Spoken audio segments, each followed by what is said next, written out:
All right, we're going to go ahead and get started. My name is Deanna Uzarski. I'm the marketing manager here at Vestwell, and I'm going to be passing this off very quickly to Ben, who is our moderator today. But I just want to quickly thank everyone so much for signing up, for joining us. I think we have a really exciting session and a really awesome panel for you guys. So with that said, I'm going to pass this over to Ben Thomason. Thanks. Thank you, Deanna. And again, let me second Deanna's thanks for everyone joining us here today. We know that it's extremely busy at the end of the year. And I think we've got a very interesting panel with a lot of interesting subject matter and subject matter expertise. My name is Ben Thomason. I'm responsible for revenue at Vestwell. And I've been in the industry for about 20 years, and I've watched it evolve over that time. And lots of interesting things happening, things that we need to discuss. I have an esteemed panel with me here today. I'll call out them individually so they have a chance to introduce themselves.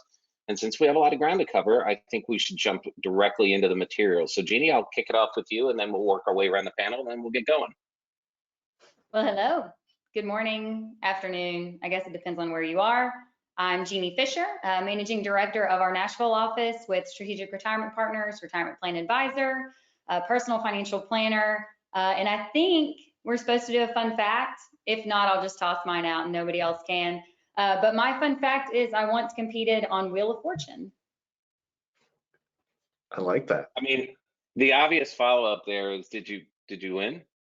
Yeah, so no, I did. I was winning by a landslide, and then I missed a perfect 3-point landing because it doesn't have an S in it. So I did not win. It's painful. It's a painful memory. Everyone who's out there, I mean, it's got to be somewhere on YouTube. We've got to be able to find it. Jeannie, thank you for sharing that fun fact. Fred, why don't we go to you, and then we'll go to Aaron. Fred Barstein. I am a CEO and founder of TROW and TPSU and 401k TV, and also a contributing editor for RPA Convergence and Investment News. I'm not sure I could have any fun fact better than Jeannie, but maybe we now have a 9-month-old yellow lab, our second dog, and he is like a demon dog. And if anybody has seen Marley and Me, he is exactly like Marley and Me. He tears up everything. So anyway, I have him like locked away in a closet now, so hopefully he won't hear. Thanks again, everyone, for joining. Just echoing here what's been said. But I'm Aaron Schum, founder, CEO of Vestwell. I don't have any exciting accolades other than just being a glutton for punishment and working around the clock, as Ben knows all the time. But Fred, if you want to add another demon dog to pair off with yours, I am offering mine, who just turned a year. He's getting better, though, so maybe there's a light there for you. But it's a lot of. Do you want Aaron's dog? Can you take Aaron's dog seriously? Absolutely not. Please. Anyway, thank you guys. Appreciate it. It's always good to start with a little levity. Again, we've got a lot of ground to cover, so we're going to jump in. Again, this is Think Like a Plan Expert. And I think what we wanted to do was start with a poll, get everyone interacting. Deanna, do you want to go into that, and then we'll jump directly in the material? Yep, give me 1 second. I'll get that poll up for you guys. We're gonna, try to keep this as interactive as possible. So starting off with a poll about consolidation in the 401k space, which is our first topic. So I'll give everyone a minute to respond.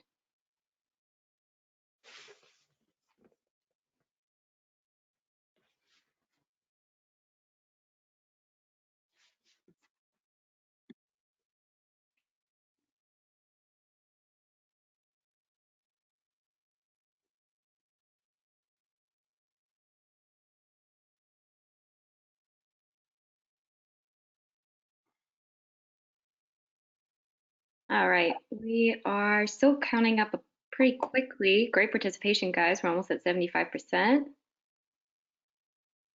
And let's see what the results are. Ben, I'll let you take it from here. That's great. That's good context. I like the way that surfaces. That's interesting. So I think, Fred, we're going to start with you. You wrote an article recently, Dangers Advisors May Face Due to Record Keeping Consolidation. It was last month. You mentioned the industry is in stage 4, meaning there's a lack of investment in innovation and fewer competitors, noting that costs might not increase, but service and customization might suffer at that particular market force. So my first question to you is, you ended the article saying that retirement plan aggregators should probably be concerned, and they should look down the road a little bit to stave that off. So why, in your estimation, should they be concerned? Well, first of all, they're in stage 3 of 4. The record keepers are. They're going to enter into stage 4, and that's based on an article, Harvard Business Review article, Consolidation Curve. If anybody wants to look it up, but it's pretty incredible the way it's tracking. And my article, which got misinterpreted by many people, but got a lot of press, so I'm grateful for that, is I said, here's the worst case scenario if record keepers go into stage 4, which means that 5 to 7 providers have 70 to 90% market share. And when I say market, it's the RPA, retirement plan advisor market. And what they say, or what could happen, is there could be a lack of investment in innovation because everybody is pretty much the same. And they don't have to, they get enough market share. They don't have to spend a lot of money on innovation to differentiate themselves. And the other sort of bigger thing is, for both advisors and record keepers, their fees are flat or diminishing, and that plan level fees. And both of them have to look for other sources of revenue, which many say are the participant, whether it's wealth management or financial wellness, working with the 99% there. And that could potentially have a competitive situation. Record keepers control the data. They don't own it, but they control it. So there may be a fight of who owns or who has the right to service or monetize that participant. So there's a lot of concern if that happens. But I wrote sort of the worst case scenario. I'm not saying all of that could happen or will happen. I do think we will get into stage 4. Right now there are 5, I call them the Fab 5, that have a very similar asset-based fees, Fidelity, Empower, Vanguard, Voya, and Principal. With the acquisition of Newport, Ascensus sort of jumps into that different business model. And then you have the 2 payrolls that are out there. They've really distinguished themselves and distanced themselves in terms of assets and participants. American Funds is there, but they don't do the record keeping themselves. And so, those are the likely candidates to be there, and what happens if they do actually, and they're pretty close to getting 70 to 90% market share right now. Yeah, that's insightful, Fred. In fact, for everyone on the call, you're on a browser right now. Go to Google and look up Consolidation Curve and put in Fred's name. I promise you, after you read that article, you will start to see a little bit more of where things are trending. And not to toot your horn too loudly myself, Fred, but I read that article right around the same time I read when I was at JP Morgan an annual report that said Silicon Valley's coming for the record keeping industry and for the banking industry and the financial services industry. And those things in my mind were pretty seminal, like in terms of how this is going to play out and how new entrants might come into the market. So highly encourage everyone on the call to sort of look that up and understand it. So maybe the follow-up question to you, Fred, and then we'll pivot to a different topic, is what do you think advisors can do about it? Like, what do you think is the way that they should be thinking about things that they could be doing not to get caught in some of the perils of, as you say, the consolidated market that has no innovation? Well, the glib answer is choose wisely, because, going back to, let's say, the Hartford, when the Hartford, for those of you remember, when they decided all of a sudden announce on a call that they were getting out of the record keeping market, every advisor who had a Hartford plan was under siege. All of their plans were being called. They had to pivot, they had to do conversions, they weren't getting paid for that. And all of their plans sponsor clients who they had recently moved within the last 6 months. They weren't really happy. So consolidation is never a fun thing for an advisor, I'm sure, as Jeannie knows. So choosing wisely is one, but then the other is if the advisors don't want to see this 5 or 6 providers, then they should support other advisors that really are compatible with their business, maybe supporting their efforts to serve and monetize the participants. So the advisors ultimately control the business, but no one advisor has a significant market share. And even the large aggregators, they're made up of individual advisors who are making choices. Some of them might be restricted in how many, but it's still advisor by advisor, plan by plan on it. So I'm not sure they can do much other than back to the original, choose wisely. Deanna, keep me honest here, but you know, the first time I met Aaron, I walked into his office and met him. I looked at him dead in his face, and he'll second this. And I said, "Are you crazy? I need to know, like, by the look in your eyes, are you crazy?" Because I'd been in the record keeping business for 15 years, and I saw what he built. I was amazed by it, but I was like, "Do you know what you're getting yourself into?" And he had a full head of hair at the time, and now look at this.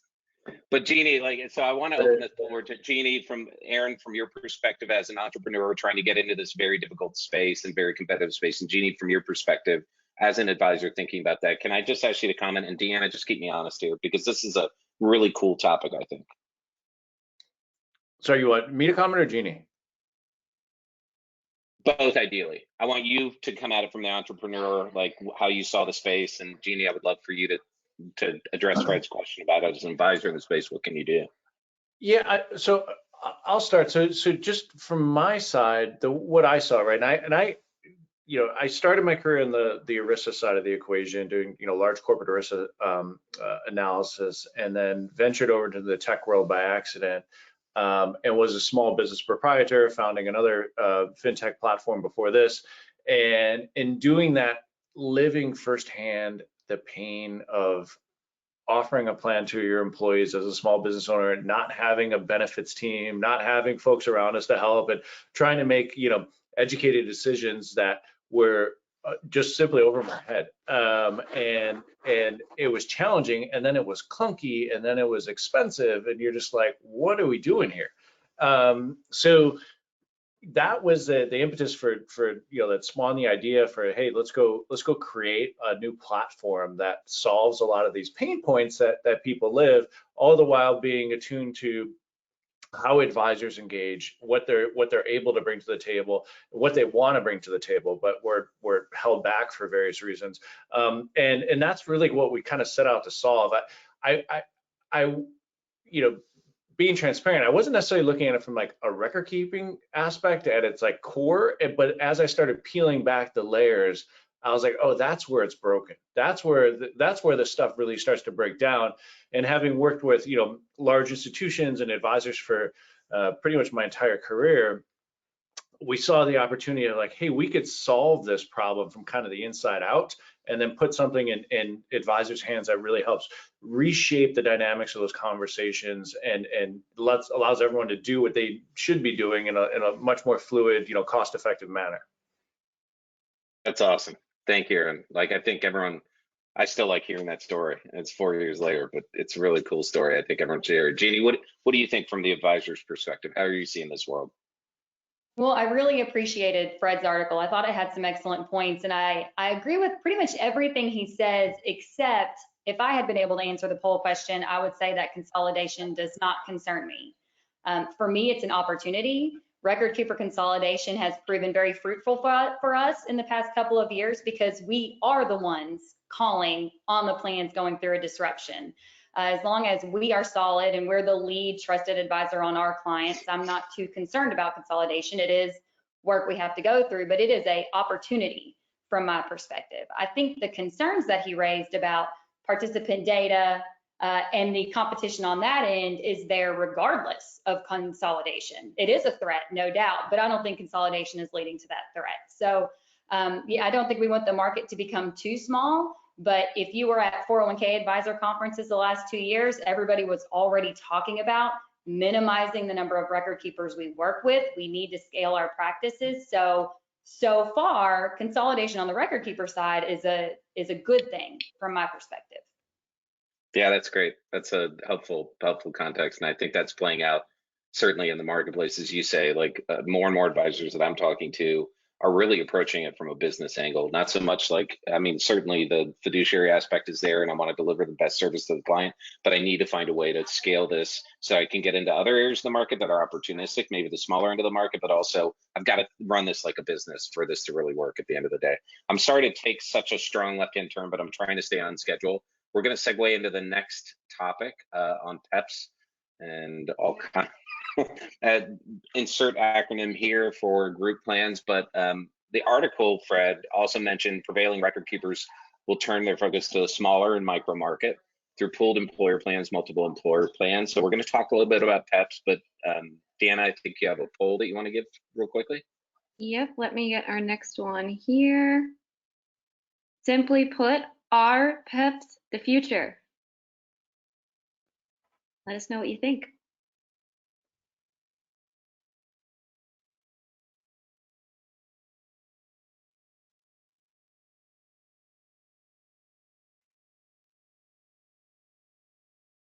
And as you guys are answering, I'll just note that, you know, all of these questions, all of these topics today were by and large the top responses that we got from you guys. So thanks everyone as you're registering for what you put in here.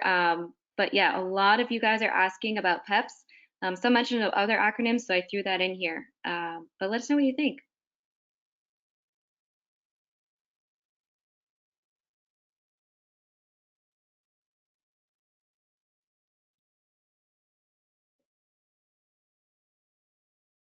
All right, Ben, can you see the results here? God, I love those results. Sorry, I'm talking my own book here a little bit, but I love those results. Thank you everyone for participating in that. That largely holds what we've seen. It's kind of a wait and see, but Fred, last year everyone was talking about MEPs. Now everyone's talking about PEPs. Can we start just quickly by defining a PEP? And can you just sort of go through PEP versus MEP versus GOP in a truncated way? I know that's not an easy conversation to have. Fred, we can't, there we go. You're muted, Fred. Yeah, no, it's, so MEPs and PEPs are similar in terms of one plan sponsor, one 5,500, one audit.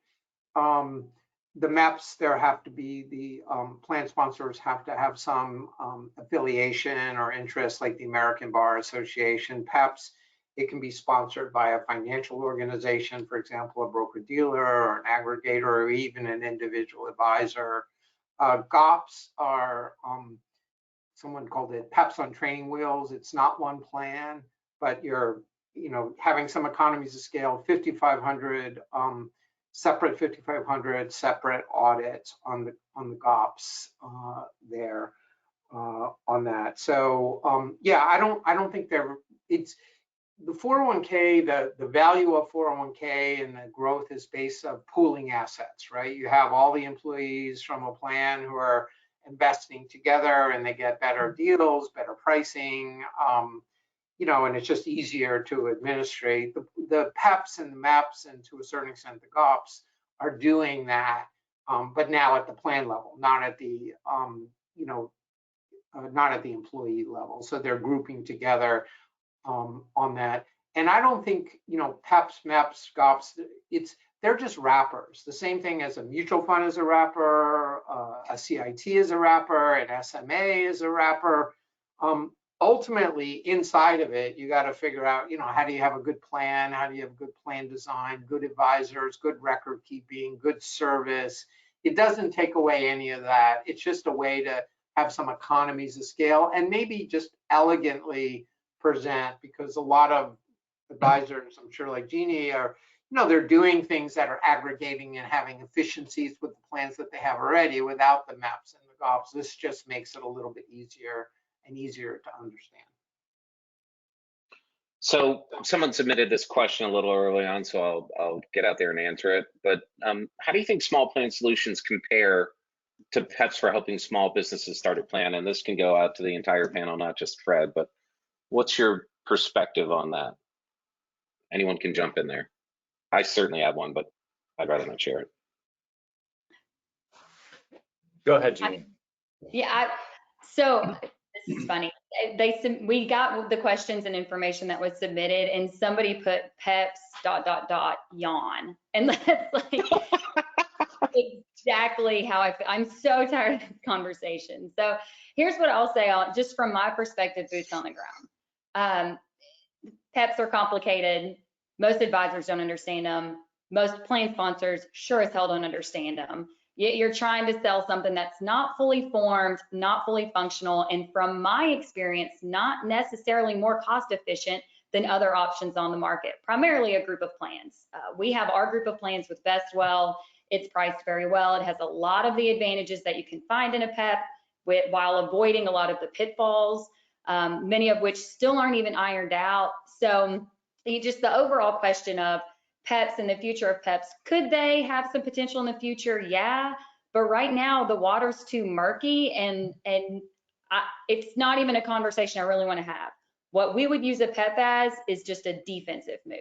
Do I want to be the first person to talk to my clients about it? Yes. Do I want to say I have a PEP in my back pocket, but we really don't think it's best for you? Yes, but it's purely defense. Great answer, Aaron. I would just second that in many ways, looking at it from the tech angle, where you're trying to solve something without actually solving the root cause. And it's, and when you solve the root cause, the rest of it's moot. So that's been our approach. People ask us all the time, can we and will we? And sure, it's out there, you can do it, but it's typically not the best thing for any business that's out there. Yeah, we don't want to be the first one through the wall when it's not fully, the regulations aren't even fully formed yet. We don't know how those things operate. It's the same way trying to stay away from buying a new model car that someone just built, like wait for the second year for it to be built. But again, I'm not the most unbiased source, but I get you, Jeannie. That's a very sage comment. It's defensive because from a marketing angle, it can sound great to a bunch of, like, oh, great, I'm with a bunch of other people who have the same problem, and it's less expensive and it's easier to run, where we know like maybe it's not exactly the truth. Just owing the time, we're moving pretty quickly here. I'm going to pivot to the retirement income section part of our webinar, and this is going to be more directed at Aaron. Deanna, I think we have a poll we'd like to give. Yep, I will kick that off. Give me 1 second here.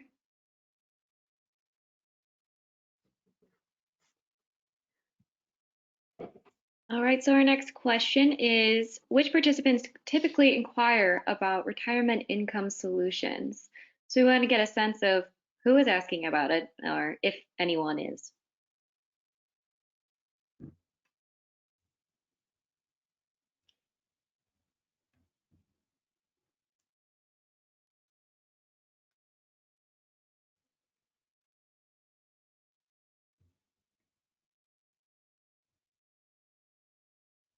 Guys, I'm going to need greater participation. There we go. Well, that tells us a lot in and of itself, huh? No one wants to answer this. Jeannie definitely doesn't want to talk about this topic. All right, we're close to 75%. That's great. Thanks, Deanna.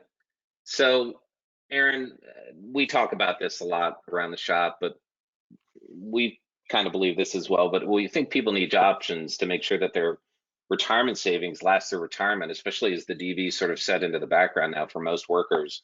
But income options, generally speaking, haven't really caught on. So I'll start with this question to you. Do you think participants are actually asking for this, or is it more a function of us telling them that they need it? So it's a good question. I will say that I think the providers ask about it often. We haven't directly seen a lot of participants come and ask. And it's personally, my opinion is I like the concept of it, right? I think it's great. I think there's a value added component to it for the right individuals. I think also, our typical participant on the platform, definitely skews a bit younger, right? So maybe it's too early in their career phase to actually start to ask these questions. But I do, like I said, I think there's a time and a place for it, but I think we're just kind of throwing it out there because a lot of people are, just swirling around it and thinking they've created something or have the idea that they can create something based on the concept. That's Jeannie, great, Jeannie. Oh Jeannie, yeah, like Jeannie, as you say, what do boots you, on the what's ground. Yeah, what do you see? Okay, what do I see on the ground? Was that the question? Yeah, with regard to do you think participants are really in a position where they need a retirement income option, they're asking for it, or they feel some pain for not having that particular option in place? Because I think we just heard Aaron say it's more about the providers think there's a problem or a gap that we need to provide a solution for, as opposed to people.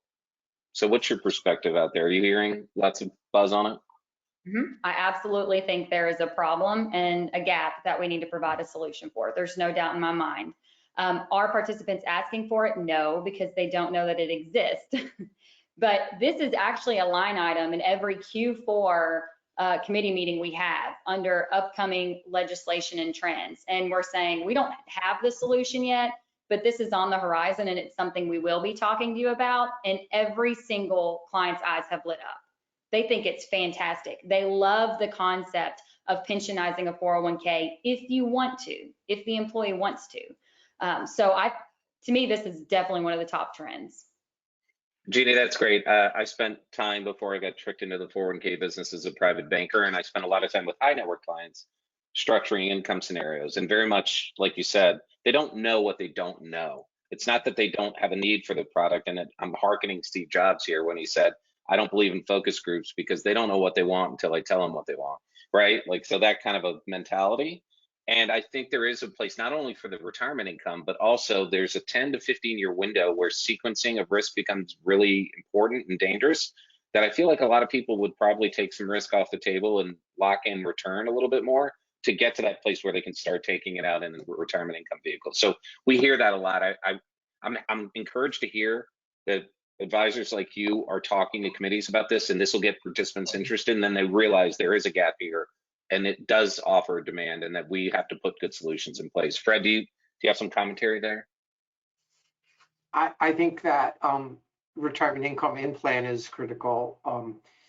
We're retrofitting defined contribution plans to replace defined benefit plans, and without a retirement income solution, we've only solved half the problem. Professor Bernarzi, the way his analogy is so far in the DC plan, we've done a good job. It's like we put people on a plane, we have professional pilots, we take off, and halfway through the trip, the professional pilots parachute off and everyone has to land themselves. And so this is critical to have it happen.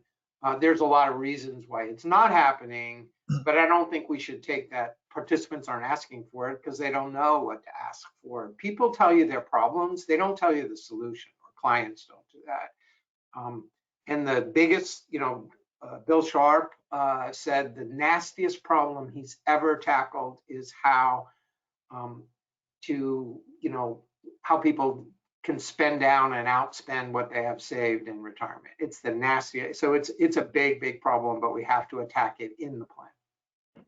I can't ask this question because he's under NDA in several of these situations, like who's doing it well today. But let me ask this of you, Aaron, just at a high level. What do you think is going to happen in 2022 with these income, given what Jeannie just said around participants and plan sponsors and committees getting a little bit more interested in it? What do you see for 2022 and beyond? So, yeah, some of it I can't talk about because of particular agreements we have in place, but also we obviously, given who we deal with and who we engage with, this topic is always on the table. So I think people are doing it okay for, I would call it like version 1. And like beta version, there are better ways that will be created to do it. It's iterative, right? I will say, as someone who builds technology and whatnot for a living, it's always very critical to get it close to right, knowing it's not going to be perfect, because you don't want to stumble, right? And then all of a sudden interest is kind of quickly dissipated. So I think in the next year, well, I think we'll see some iterations that hopefully will get us closer, but it's complicated. I mean, Ben and I, we've been in, I don't know how many whiteboard sessions with this stuff, right? And it's a tough thing to really solve for in an elegant fashion. But echoing what Jeannie and Fred said, this is something that should be there. I think if we do it right as an industry, there's going to be a ton of interest around it, but I just want to make sure we get it right. Jeannie, Fred, anything? I think one of the questions I ask is, if there's so much demand, then why isn't it happening? And I think there's a lot of inertia. Record keepers, there's issues with transferability, whether it's an individual participant or a plan when they move from one to another. Other record keepers, for the most part, are not willing to record keep the annuity of another provider. So there's a lot of inertia. And I've talked to these, providers out there. There's a lot coming out. Income America, which is Lincoln, Nationwide, American Century Partnership. Allianz is out there. State Street just announced something with California CalPERS on that. And they don't have an answer when I say, well, how do you get record keepers to offer it? There's very, very little incentive. We've taken away a little bit of the liability with the Secure Act, the due diligence that plan sponsors have to do. But then there's also, and I think the plan sponsors, I think to Jeannie's point, it's good to hear, but the research says they're more willing than ever to keep the assets in the plan and to do it as long as somebody else is doing the administration and tracking down the participants, because lost participants and keeping track of people once they leave your employment is not easy. So there's also another tiny little problem, which is how do we compensate the record keeper and the advisors on retirement income? We haven't figured that out. And that might seem to be a little bit, people don't want to talk about that issue, but until we compensate people, they're not going to do it, So we have a lot of issues to overcome for retirement income. I think we will, because we have to. Yeah, no, Fred, it's an excellent point. And for anyone on the call who's interested in some of the interesting work that's going on behind the scenes, I can tell you, and happy to have a conversation about that, there are some very intelligent people within some well-heeled technology firms that are devising interesting ways to answer the questions that Fred's are posing right now. The last one that you mentioned is going to be interesting, because I think if you get advisors into a place, and this is in deference to Jeannie's scale conversation before, if you offer a clean digital narrative that gets people 80% of the way there, and then you have a human at the other end to sort of say, okay, have we done everything correctly? Does this look right? And then we can select. I think there's a way to work out the compensation so it's not following the traditional mold of here's a gigantic sales charge in the front end of this thing that steers people away from annuities in the first place. And to your point, from an in-plan perspective and just offering it and making it portable, there's technologies out there that are really interesting that are trying to solve that problem today. So that's great. Good panel. Ben, Jeannie. Can I cut in with a couple of questions that we have? Please, I just want to be careful here, time, because I do want to get to Jeannie's topic, and you told me to be a good timekeeper. But yes, let's answer a couple if we can. Yes, I'll just add this question real quick. How important is it to make income products easy to understand for plan sponsors and participants? Is that a hurdle? And thank you, Rob, for submitting this question. Who wants that one? Jeannie, I'll defer to you. Yeah, of course that's a hurdle, right? I mean, it's easier to place something when it's simple to understand. And as of right now, any type of annuity product is not simple to understand. I can't remember where I was when I said this, but I made the comment, the first to market with an easy to understand low cost product is going to win the game, right? So whoever can tackle that, you've got it. Everyone write that down. Anyone else? Sorry, Deanna, go ahead. Sure, I'll keep us moving. I know we have some other questions, so really appreciate the participation. We'll try to answer what we can, and we'll probably stay on a little bit later. But let's get to the next section, and I'll kick off that poll in a minute here. Okay, great. So we're going to now turn our focus to Jeannie and the broadening of different offerings and financial wellness within the workplace system, and specifically within 401k. We're going to start with a poll. So Deanna, kick it away. Right, so our question is, will plan advisors need to broaden their product offerings to find success? Again, we had a lot of people writing in about this, and it was also identified by our panelists as a trend.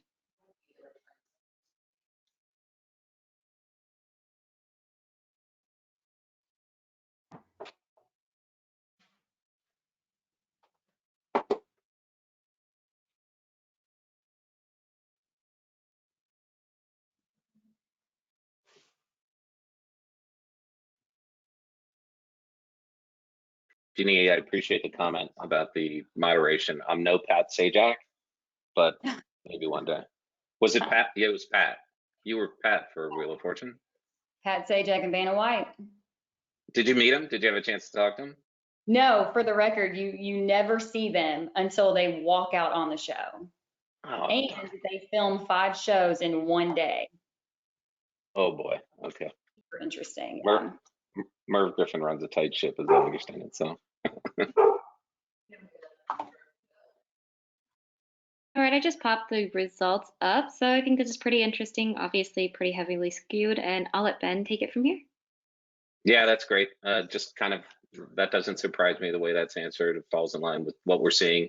Jeannie, I guess the first question is, do we all agree there's indeed a trend, and what are the implications for advisors? Yeah, I mean, this is my passion project. This is my soapbox at the moment. Roth is retired. We finally got everybody to understand that's better. So this is what this is my focus now. And there's a couple of different ways to approach it. First off, the extremely tight labor market, recruiting and retention is exacerbating this problem. Okay. Second off, our industry has got to take a bite of humble pie and recognize that while we want to talk about a financial issue 30 years from now, most people do not give a damn because they owe $30,000 of student debt or they have some other more immediate concern. And the first advisors to acknowledge that we need to be talking about what the end user needs to hear about versus what we want to talk about, then you're going to differentiate yourself. So I made the joke that the PEP is our defense. This is our offense on our new business development, 100%. 8 of the last 13 new clients we have secured, we did so by presenting 401k services in tandem with a student loan and emergency savings account solution. And 8 of the last 13 indicated that as one of the top 2 reasons why we were selected.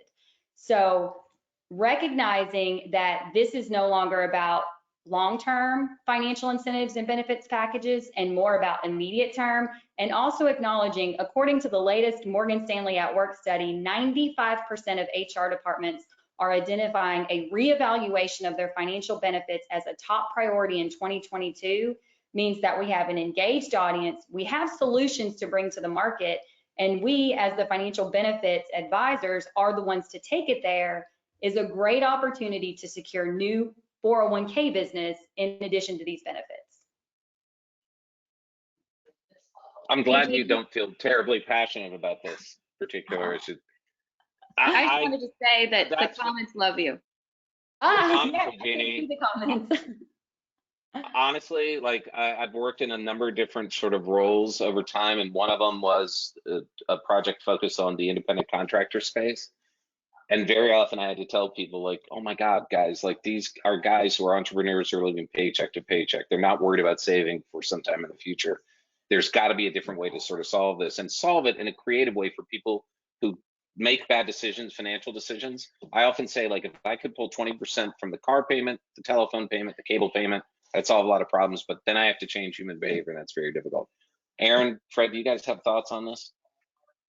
I'll leave it open to you guys. I think the financial wellness side is obviously a big one. You know, it was a big impetus to us building our managed account solution and incorporating that as kind of an iteration on what the wellness tools will look like. the loan piece is another one, HSAs, right? All of these things tie together, right? And where we think the largest value add ends up being is being able to incorporate all of these things within the workplace within a seamless solution, and not having to necessarily put the onus on the individual to start making those decisions when we all know, right? Because then they kick the can. They say, I'll worry about this later. I can't apply the capacity right now in my day-to-day to figure this out myself.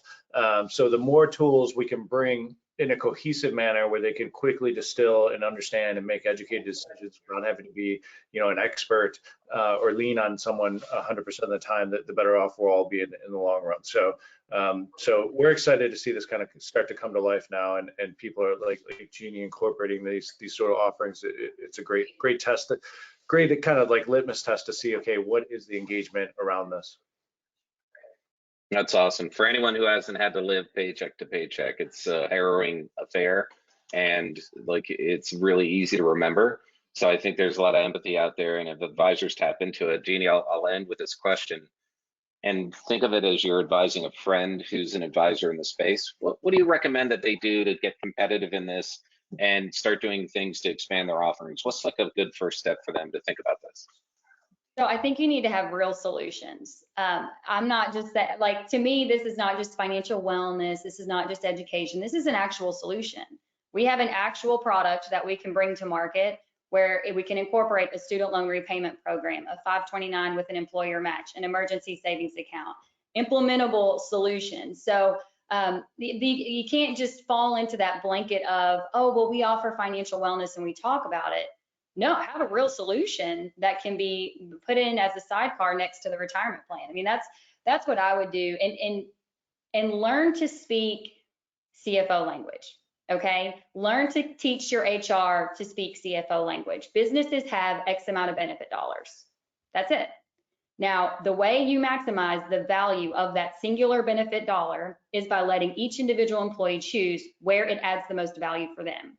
So if you're going to budget a 6% match, by letting the employees choose if that match goes to their 401k, their student loan, an emergency savings account, or a 529 for their child, we have now taken an already budgeted benefit dollar and maximized the ROI. If you put it in that language to a CFO, you have just completely separated yourself from every other 401k advisor in there talking about investments. Aaron, do you have any thoughts on that particular topic? Oh, I love it. It's I mean that's the play, right? Is making sure you can equip them with the ability to make those decisions. And we go through this annually, right? Our own benefits at Vestwell, right? What are we going to offer? How much are we willing to pay? What's it going to look like? And these are important decisions. And then we ask all our employees too, like, hey, what do you want, right? Like what adds value to your life? What's top of mind? What are you dealing with that you want to focus on? And a lot of times, to your point earlier, Jeannie, is like a lot of it is more immediate in many ways, right? And if you can kind of bring these worlds together and say, okay, we're going to do long-term and we're going to address immediate concerns at the same time, I think overall it's great. It's what people want and need. Fred? Yeah, I think it is. When I look at financial wellness, it's a huge success and a dismal failure. It's a huge success because plan sponsors are asking about it. And so if you go in, it's a great way to, win a plan and distinguish yourself. But I really like what Jeannie said is financial wellness is a failure because the engagement, these financial wellness programs, is less than 10% and maybe closer to 3%. And so offering solutions, I think is the key, and I agree with all those solutions.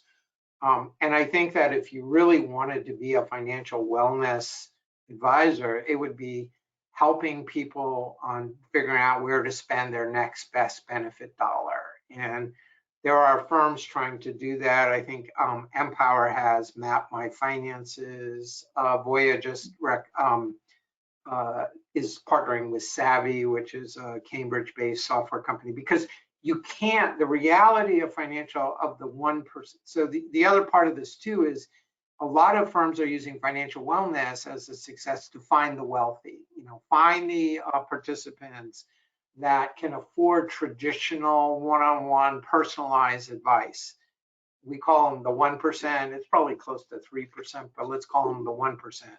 The idea is, how do we help the 99% that really can't? And that is still to be determined on it. But even if you're just talking about it and then offering some real solutions, I think you're going to distinguish yourself, because if you're a triple F advisor focused on fees, funds, and fiduciary, relying on plan fees, you're going to get killed, because there are firms out there like Cap Trust that are giving away almost. I saw them recently. They bid $35,000 on a $350 million plan because their participant fees are dwarfing their plan fees.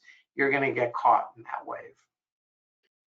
If anyone wants to join us in the small end of the market, like the water's fine. So no, that's thoughtful, and we certainly appreciate it. And I failed as a moderator. I'm 4 minutes over, and I respect everyone's time. Most notably the folks who have joined us on the phone here today, and certainly the panel that's here. I want to answer questions for those who want to stay late, but I want to be respectful for everyone's schedule, so that they need to drop off. They certainly can do this, but happy to answer some additional questions. And to all of your points, and Jeannie, that's well put, Fred well put, Aaron well put. I honestly believe that technology is an answer to take some of the administrative and ministerial things off of financial wellness and get to the qualitative and more nuanced areas, so that financial planners can in fact scale and get to the right place. That's the world I see in the future. And if we're not going to do it as an industry, then I promise you there's going to be a fair number of technology players who are not here today who will happily do it, and that should be the people's real concern. So hey Ben, I just want to echo one of Jeannie's points, because I think it's really important. You know, we've done 500 half-day, programs for training programs for plan sponsors, and the number one issue that these people have, and most of them are from HR, is how do I get senior management engaged? How do we get them to care about their retirement plan? And there was no good answer. MassMutual tried to do the viability study that if people are not on track to retire, they're going to stay longer, it's going to cost you more, and that's just too far we are now moving, retirement plan advisors are moving from the waiting room with the copy salespeople to the boardroom, because there's a war for talent. There's 10 million jobs, 8 million unemployed people. There's 4 million a month resigning. People are retiring earlier. And we are now we're moving from tactical to strategic. That puts us in the driver's seat. But if you have that driver's seat and you focus on fees, funds, and fiduciary, you have missed the opportunity. well put, Fred. Well put. Deanna? Yeah, I just want to say I think this has been great. Yeah, we have a ton of comments coming in, and a lot of them positive. So great job, panelists, and thank you everyone for the feedback. We have a lot of questions, so I'll just start throwing some out there, and we'll see what we can get through. And I apologize if anything has been covered. But we'll start with this one from Patrick. What is more concerning to the panel, consolidation of record keepers or the monopoly of 3 ETF providers? I love that question. So the ETF providers is one thing, right? I think that's gonna change though, right? And I think the product offerings, just with market cycles, what's going to be able to be wrapped either through a managed account offering or a CIT, I think that's going to change. There's obviously going to be a ton of asset flow and kind of those basic target date structures, but I do think as the market cycles shift, you're going to see people looking for other products out there.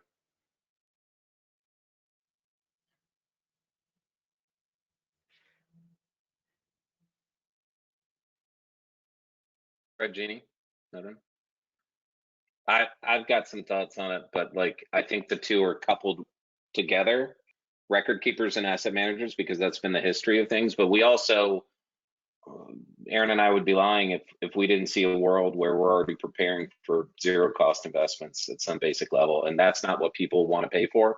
They want to pay for Jeannie and how does this affect me, right? Like they want good, substantive, qualitative advice that's goal-oriented, goal-based, that you can put into a system where I don't have to think about it, and I'm willing to pay a fee for that.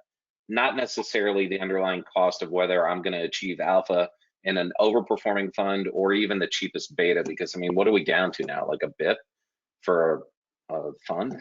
Like, are we really fighting over a BIP? That's the way we see the world. But I think a lot of technology firms see it that way. But it's a great question.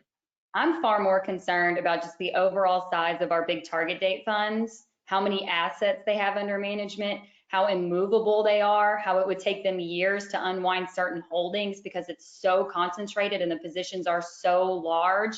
They're not nimble, they're not quick. Like, I think just the sheer volume that is inside our big target date funds is a bigger concern than those other things. Keep them coming, Deanna. All right, this other question, not sure who wants to take it, but this is from Joe. He said, how do you view ESOP from a 401k lens? I'll take it. We have a ton of clients that have ESOPs. It's so frustrating. I get from a corporate level, there's some strategic tax advantages involved, but from that participant level, understanding the value of the benefit, reaping the value of the benefit, it just doesn't translate well at all.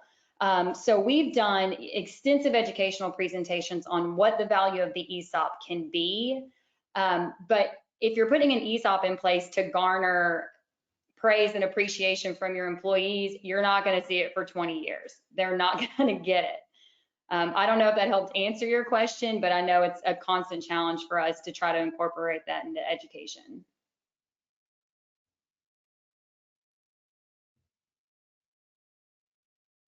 All right, I'll add in the next question here. This is from Edward. Can you comment on the adoption of CITs, and do you believe the move down market will continue? Yeah, we think the CITs make a ton of sense in the 401k. We had a CIO roundtable investment news last year, and one of them said that mutual funds are like going the way of checkbooks.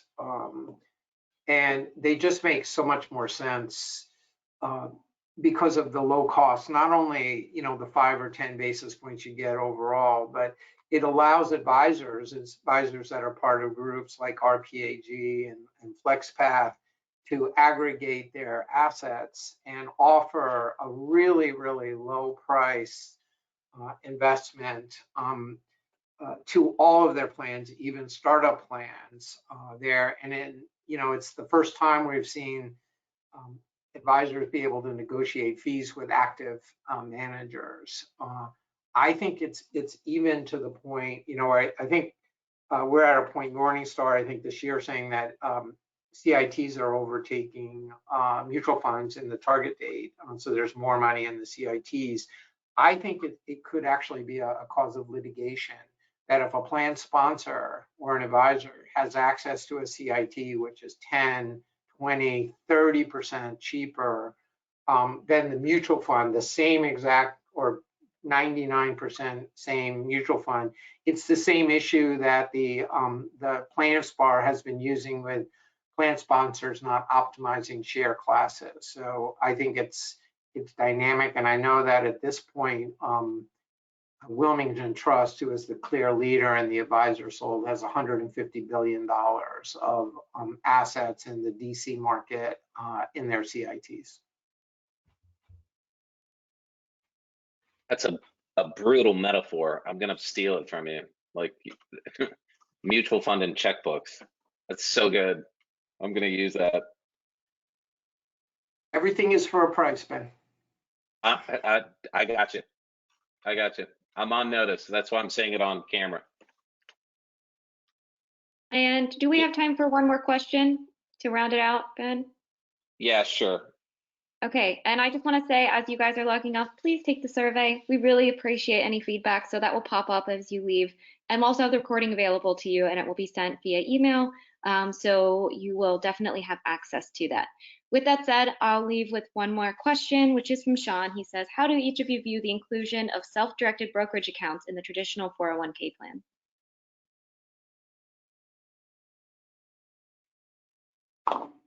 We just had a broker-dealer roundtable in October, so the heads of retirement, and some of them commented they're seeing a pretty dramatic growth in self-directed brokerage accounts. And I think that that could be a result of advisors who are not the retirement plan advisors, but the individual advisors, wealth managers for the participants, with the DOL rule coming in and having to, maybe do a little bit more due diligence. They're going to be fiduciaries on IRA rollovers. If they put them into a self-directed brokerage account, they have a little bit more insight and perspective on what those investments are, and they can manage them.